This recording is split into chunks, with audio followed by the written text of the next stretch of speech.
আসসালামু আলাইকুম। আমি ইঞ্জিনিয়ার মোহাম্মদ রবিউল হোসেন চলে আসলাম আর একটা নতুন ভিডিওতে।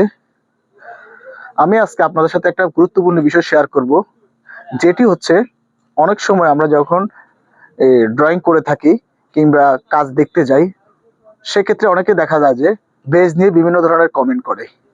এটি একটা 9 তলা বিল্ডিং। আপনারা দেখেন, এটি হচ্ছে কর্নার কলাম।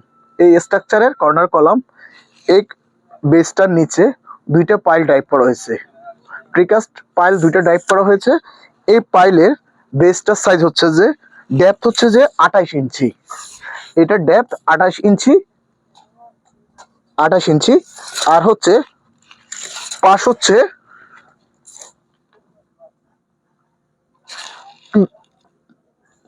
32 ইঞ্চি।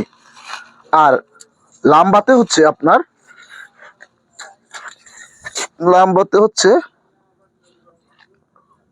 80 ইঞ্চি।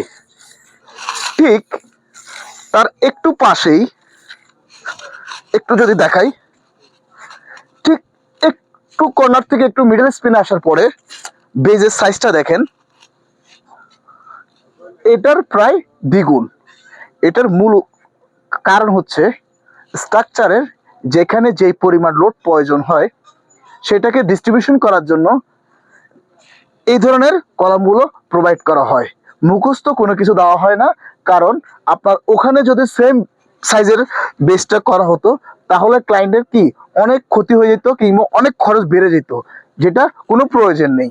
সেজন্য ইঞ্জিনিয়ারদেরকে দ্বারা ড্রয়িং করানো উচিত, এবং ইঞ্জিনিয়ারের ড্রয়িং এর মাধ্যমে যখন আপনি কাজ করাবেন সেক্ষেত্রে আপনার কাজের খরচ কমে যাবে। দেখা যাচ্ছে যে আপনি ড্রয়িং করাতে যে অল্প কিছু খরচ হচ্ছে আপনার কাছে মনে হচ্ছে অনেক বেশি, কিন্তু যখন ইঞ্জিনিয়ারকে দিয়ে কাজ করাবেন তখন আপনার যেখানে যতটুকু প্রয়োজন হবে সেখানে অতটুকুই দেওয়া হবে, তার বেশি দেওয়া হবে না। ধন্যবাদ।